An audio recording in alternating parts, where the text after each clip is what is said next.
Hi,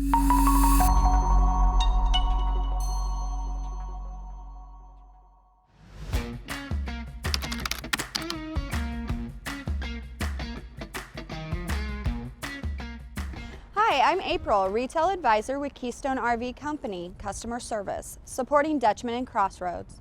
Customers will sometimes reach out to us asking, how do I drain my holding tanks? First, remove your termination cap outlet. Connect the sewer hose adapter to the termination end. Place the other end into the approved dump station inlet. Open the black sewer water termination valve first. Once dumping slows down, open the gray water termination valve. If the unit is equipped with 2 gray water tanks, dump one at a time.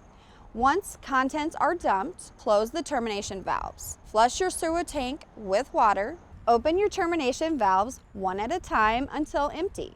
Close termination valves. Disconnect your sewer hose and store.